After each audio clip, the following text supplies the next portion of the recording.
Artistes à suivre et notamment à Chalabre. Artistes à suivre est une association qui a un double objectif, évidemment promouvoir, exposer des artistes et promouvoir et permettre à un public de venir découvrir des villages dans la Haute-Vallée de l'Aude. Donc il y a 50 artistes qui sont dispatchés dans 7 villages, je crois, d'Espézelles jusqu'à Chalabre. Et heureusement pour Chalabre, depuis 2 ans, Chalabre est intégré dans la boucle. Grâce à qui? Grâce à Patrice Salerno, qui a permis que on vienne exposer aussi à Chalabre. Donc les artistes à suivre choisissent des lieux un petit peu atypiques.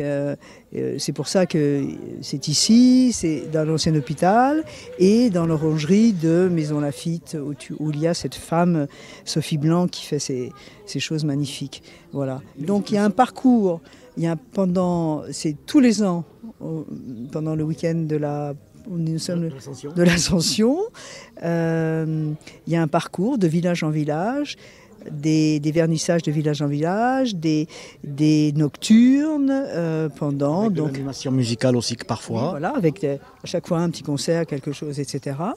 Et il y a à peu près 500 visiteurs par jour qui déambulent dans chaque village ici à Lyon. Margot Buffet, bonjour. Bonjour. Aucun lien avec Bernard Buffet. Mais pourtant, vous êtes aussi artiste. Quel est votre domaine? Comment cela s'appelle-t-il? Alors, je suis peintre de papier. Ça veut dire que je travaille qu'avec du papier. Je colle. Et vous collez? Et je colle. Et vous collez depuis longtemps? Et je colle depuis plus de 25 ans. Pour moi, elle ressemblait fantomatique. Mais non, vous avez une autre définition. Elles ne sont pas fantomatiques, elles sont juste le reflet de la société actuelle.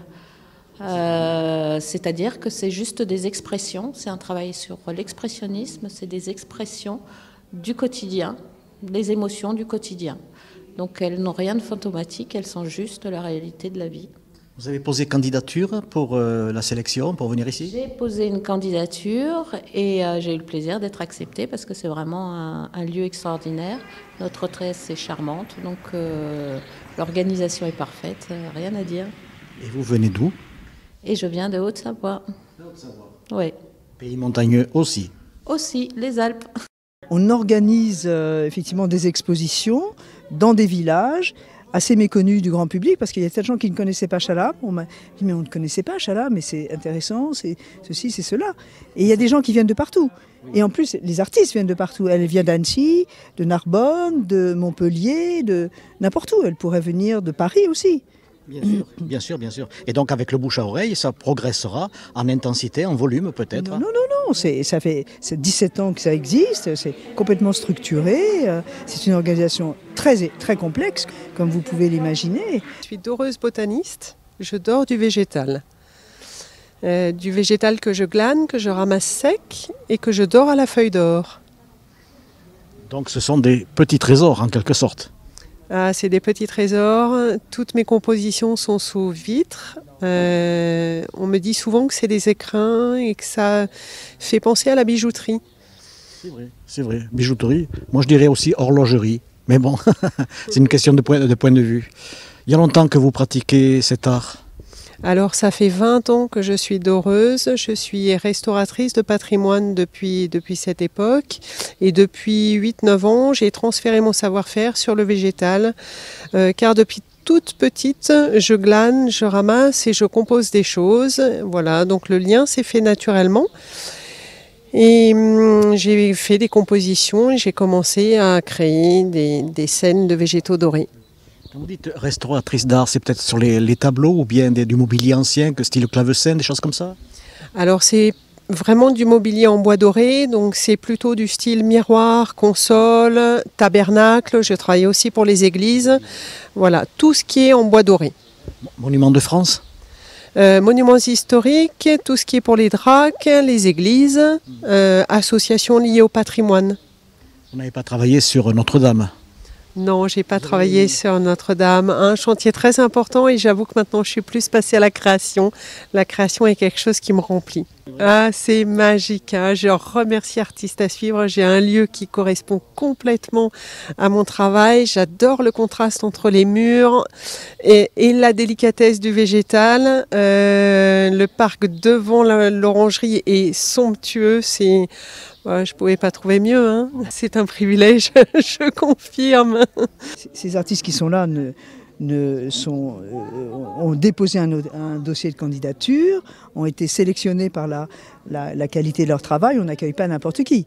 On est déjà à un certain niveau, parce qu'on est à un niveau d'œuvre 3000, 4000. Oui, parce que les œuvres sont aussi à acheter. Ah ben, Il y a un prix, c'est affiché tout simplement. Bah, évidemment, bien sûr, les artistes ne sont pas, ont besoin de vendre une œuvre, c'est être reconnu par quelqu'un qui est voilà.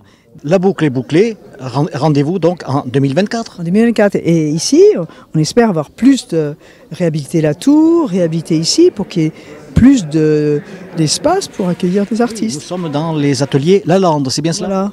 Bonjour Myrthe, jolie Myrthe. Alors qu'est-ce que vous exposez vous-même? Alors j'expose des photographies et des installations et quelques œuvres en textile. Voilà, mon exposition est divisée en 3 parties. C'est 3 univers qui se répondent. Il y a peut-être un peu de provocation, non? Oui. C'est voulu? Tout à fait, oui, c'est de l'art engagé, j'appelle ça comme ça. C'est assez philosophique.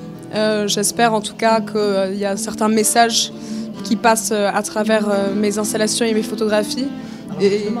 Quel est ce message selon vous? Alors, dans la première pièce, elle s'appelle la salle de la violence. Et dedans, on y voit, elle parle en fait de la violence subie par les femmes, l'avortement, de la violence qu'est un avortement clandestin, non médicalement assisté, et du danger qu'il représente. Et j'ai envie de parler de ça encore aujourd'hui parce que c'est un droit qui ne sera jamais acquis, qui peut en fait nous être enlevé à tout moment, comme on voit aux États-Unis, là, ce qui s'est passé. Voilà. C'est dans cette pièce que j'ai envie de dire que l'amour et les paillettes sont aussi une arme pour se revendiquer fièrement et lutter pour nos droits de cette façon aussi, se faire une vraie place dans la société. J'ai bien compris. Vous venez d'où? J'habite à Toulouse. Encore une Toulousaine, mais décidément, c'est truffé de Toulousains. Ok. Vous avez une galerie peut-être en ville? Non, j'aimerais bien un jour peut-être. Où est-ce qu'on peut vous voir sur les réseaux sociaux? Oui, sur Instagram. Instagram, le réseau pour les jeunes, hein? Oui, bien sûr. Ouais. Et puis un site internet, non? J'ai un site internet aussi, Myrthe Van Orbeek, voilà. Écoutez, je vous remercie, ce fut un plaisir. Bien, merci beaucoup.